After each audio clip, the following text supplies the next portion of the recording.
여러분, 복음은 무엇일까요? 복음은 단순하게 우리를 죄에서 구원하여 천국 백성 삼는 것으로 만족하게 하는 것이 아닙니다. 물론 복음에 이 내용이 있어요. 우리가 복음을 통하여 예수를 믿고 천국에 가는 것. 이 내용이 큰 축을 이루고 있습니다. 그러나 복음은 또한 우리에게 한 가지 사실을 요구하는 것이 있어요. 한 가지 요구하고 있는 것이 있는데 그것이 바로 선한 삶이에요. 착한 삶이라는 것입니다. 오늘 11절 말씀해 보니까 사랑하는 자들아 거류민과 나그네 같은 너희를 권하노니 영혼을 거슬러 싸우는 육체의 정욕을 제어하라.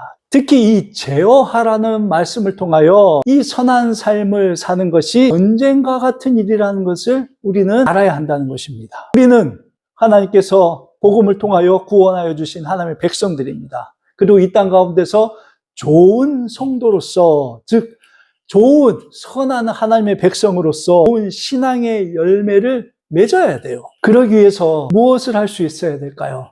오늘 11절 말씀에 있는 것처럼 영혼을 거슬러 싸우는 육체의 정욕을 제어할 수 있어야 돼요. 즉 우리가 좋은 성도로서 좋은 신앙의 열매를 맺기 위해서 누구와 싸워야 된다는 거예요? 나와 싸워야 된다는 거예요. 옆 사람의 그 육체의 정욕을 제어해 주는 게 아니라 내 안에 있는 육체의 정욕을 제어해야 되는 거예요. 나와의 영적 전투에서 먼저 승리해야 한다는 것입니다. 그래야 좋은 성도로서, 좋은 그리스도인으로서 좋은 신앙의 열매를 맺을 수 있는 것입니다. 우수한 운동 선수들을 보면 그들이 가진 많은 뛰어난 능력들이 있지만 특히 좋은 선수, 우수한 선수들은 자기 자신을 잘 제어하는 선수들이에요. 공을 가지고 하는 스포츠 선수들이 그 능력을 온전히 뽐내기 위해서는 공을 제어할 수 있어야 돼요. 자기가 할 수 있는 대로 제어할 수 있어야 돼요.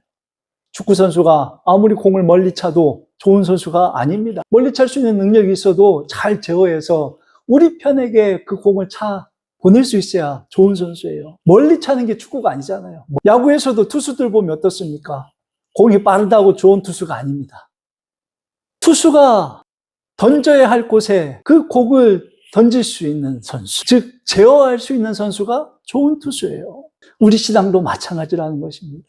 제어할 수 있어야 돼요. 그런데 제어해야 하는 것이 무엇입니까? 육체의 소욕. 우리 영혼을 거스르는 육체의 소욕을 제어할 수 있어야 돼요. 이 육체의 소욕은 우리가 구원받기 전에 마귀가 우리에게 주는 마음들이에요. 그것들을 제어해야 한다는 거야. 여러분, 여기에서 우리는 한 가지 신앙의 비밀을 알 수 있죠. 구원받았음에도 불구하고 여전히 우리 안에는 구원받기 이전에 찌꺼기가 남아있다는 거예요. 죄의 찌꺼기가. 그것이 늘 언제나 틈을 봐서 삐집고 나온다니까요. 그것을 제어해야 돼요. 이것이 바로 영적 전쟁의 시작입니다. 선한 삶을 살 수 있는 시작점이 바로 여기예요. 그리고 나서 12절에 베드로는 우리에게 이렇게 당부합니다. 너희가 이방인 중에서 행실을 선하게 가져. 우리가 선한 삶을 드러내는 위치, 장소가 어디인지 알려주고 있죠. 어디에서? 이방인 중에서, 세상 중에서, 세상 속에서 선한 삶을 살아야 한다는 것입니다. 그 이유도 12절 말씀에 이어서 우리에게 소개해 주고 있습니다. 너희가 이방인 중에서 행실을 선하게 가져. 너희를 악행한다고 비방하는 자들로 하여금 너희 선한 일을 보고 오시는 날에 하나님께 영광을 돌리게 하려 함이라. 우리의 선한 삶으로 마지막 때에 하나님의 영광이 드러나도록 하는 이 일을 위하여 우리가 이 땅 가운데서 이방인 중에서 선한 삶을, 세상 속에서 선한 삶을 살아야 하는 거예요. 여기에서 우리가 선한 삶을 사는 목적은 나를 드러내는 것이 아닌 하나님의 영광을 드러내는 것이라는 것을 또한 우리는 배우게 됩니다. 나를 위한 것이 아니에요. 하나님을 위한 것이에요. 세상 가운데서 사람들이 선하게 사는 이유는 자기를 드러내기 위해서일 수도 있습니다. 자기를 위한 삶일 수가 있어요. 또는 세상이 좀 더 살기 좋은 곳으로 만들기 위해서 선한 삶을 사는 사람들도 많습니다. 그러나 우리 그리스도인들은 그것이 아니에요. 하나님의 영광을 위해서예요.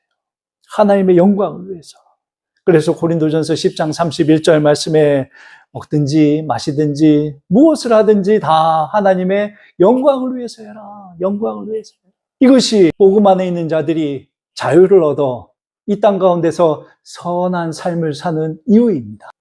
그러면서 이어서 사도 베드로는 우리에게 구체적인 것들을 제시합니다. 첫 번째, 그것이 무엇입니까? 13절, 인간의 모든 제도를 주를 위하여 순종하되 혹은 위에 있는 왕이나 또는 총독에게 하라. 순종인데 세상 제도에 순종하라는 거예요. 세상 제도에.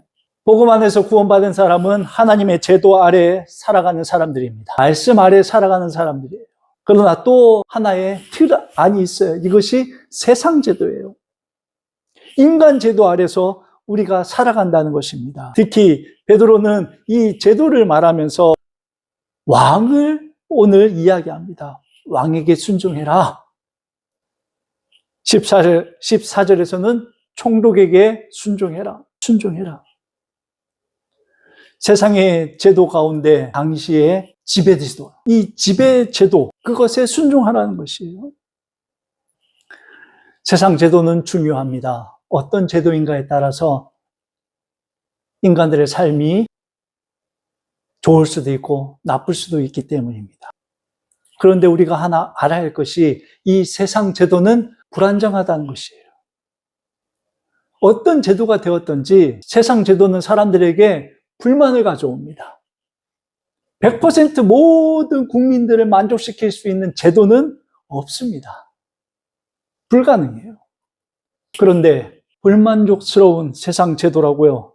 모든 사람들이 싸워 무너뜨리면 세상이 어떻게 될까요? 이 세상이 어떻게 될까요? 끔찍한 세상이 될 거예요. 사람이 살 수 없는 세상이 될 것입니다. 그래서 사도 베드로는 세상 제도에 순종하라, 순종하라. 먼저 이것을 강조합니다. 그런데 오늘 여기에서 우리가 반드시 생각해야 할 것이 그럼 어떤 세상 제도에 순종해야 하는가? 모든 세상 제도에 다 순종해야 하는가? 아니에요. 순종해야 되는 세상 제도에 기준이 있다는 거예요. 기준이. 우리는 모든 제도에 순종하는 것이 아닙니다. 그 기준이 13절과 14절에 나옵니다. 인간의 모든 제도를 주를 위하여 순종하되 혹은 위에 있는 왕이나 그 다음 14절이 중요합니다. 혹은 그가 악행하는 자를 징벌하고 선행하는 자를 포상하기 위하여 보낸 총독에게 하라. 여기 14절 말씀에 중요한 것이 나오죠. 세상 제도 가운데 악한 자는 벌을 주고 착한 자에게는 상을 주는 그 제도. 그 제도에 순종하는 거예요. 그럼 어떤 제도는 우리가 거부해야 할까요?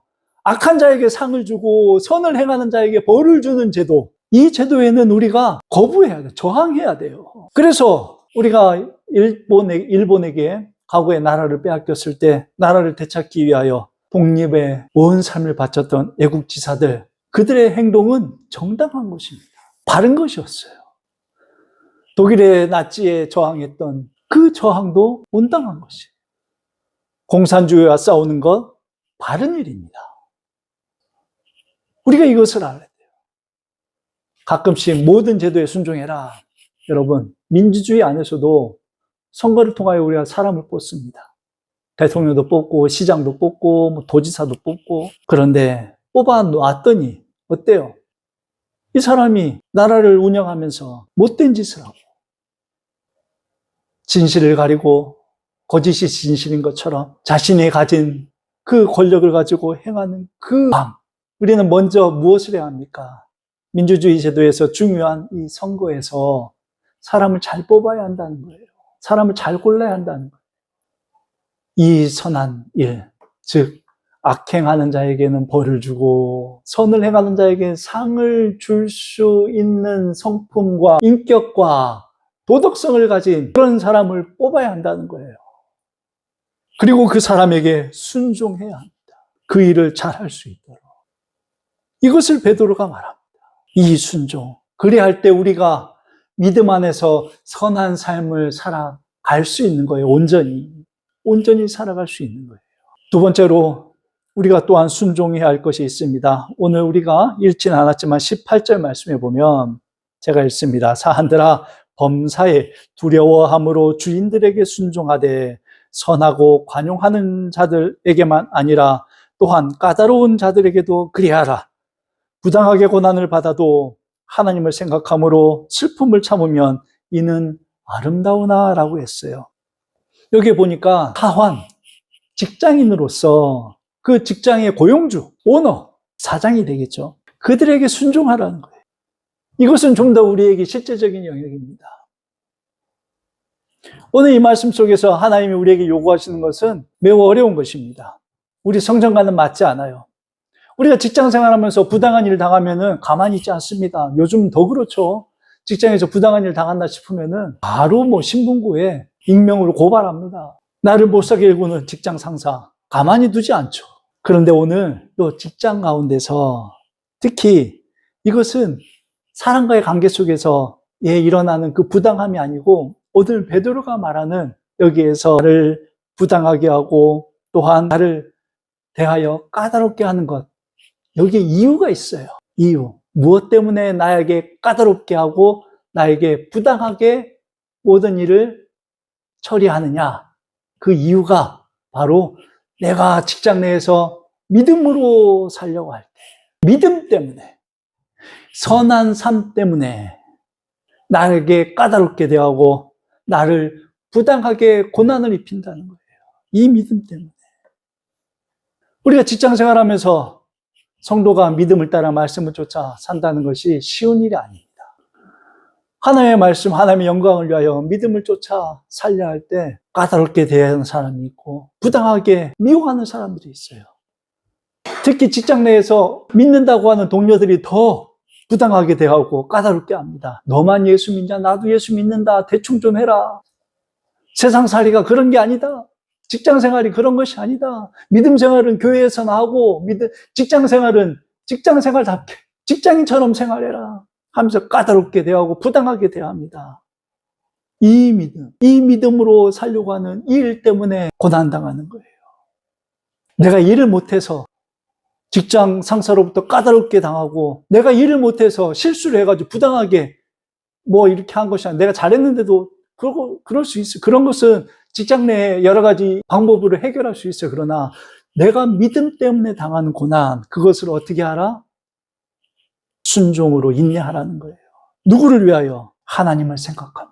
19절 말씀이 있지 않습니까? 부당하게 고난을 받아도 하나님을 생각함으로 슬픔을 참으며 하나님을 생각해서 참는 거예요. 성질 같으면 못 참죠. 근데 하나님을 생각해서 참는 거예요. 이 일을 위하여 하나님이 우리를 부르셨고 선한 삶, 믿음의 삶을 살게 하셨다는 것입니다. 베드로는 이것을 말하며 한 사람을 예로 듭니다. 그분이 누구입니까? 예수님이세요. 예수님이세요. 예수님께서 말씀을 쫓아 살아가면서 얼마나 많은 부당한 일을 당했습니까? 특히 마지막 한 주간, 고난 주간 예수님이 당하신 그 부당함은 이루 말할 수 없어요. 그러나 우리 예수님 그 부당함에 대꾸조차 안 하셨습니다. 그것을 다 참으셨어요. 누구 때문에? 하나님을 생각해서 아버지 하나님의 뜻 때문에. 근데 그 일이 얼마나 아름다운 일이었습니까? 우리를 구원하는 아름다운 일이었어요. 세상을 구원하는 아름다운 일이셨습니다. 예수님은 이 일을 몸소 우리에게 실천하여 보여주신 분입니다. 21절 말씀에 이를 위하여 너희가 부르심을 받았으니 그리스도도 너희를 위하여 고난을 받으사 너희에게 본을 끼쳐 그 자취를 따라오게 하려 하셨느니라. 아멘. 우리는 우리의 길을 가는 게 아니에요. 예수님의 길을 따라가는 거예요. 예수님께서 걸으셨던 그 길, 우리는 개척자가 아닙니다. 예수님이 이미 다 개척해 놓으셨어요. 그 길을 따라가는 거예요. 이 말씀 붙들고. 예수님께서 이처럼 사셨던 이유는 나도 했으니 너는 왜 못하니? 우리를 책망하기 위하여 그렇게 사신 것이 아니에요. 예수님께서는 몸소 스스로 우리가 이 일을 함에 있어서 얼마나 고통스러운 것인지, 얼마나 힘든 일인지 이미 다 아신다는 것이, 그분이 그것을 살았기 때문입니다. 오늘 예수님께서 이 모든 것을 경험하신 이유는 우리가 그렇게 살려고 할 때 그 애쓰려는 마음, 그 노력을 알아주신다는 거예요. 그래, 내가 안다. 네가 그렇게 살려는 거, 그 믿음 말씀으로 살려고 하다가 고난당하는 것, 내가 안다. 그것이 얼마나 고통스러운지 내가 안다. 그래도 참아봐라. 참아봐라. 그 일이 아름다운 일이다. 하나님의 영광을 드러내는 일이다. 오늘 이것이 복음 안에서 자유를 얻은 성도가 사는 삶의 모습입니다. 우리는 순종해야 합니다.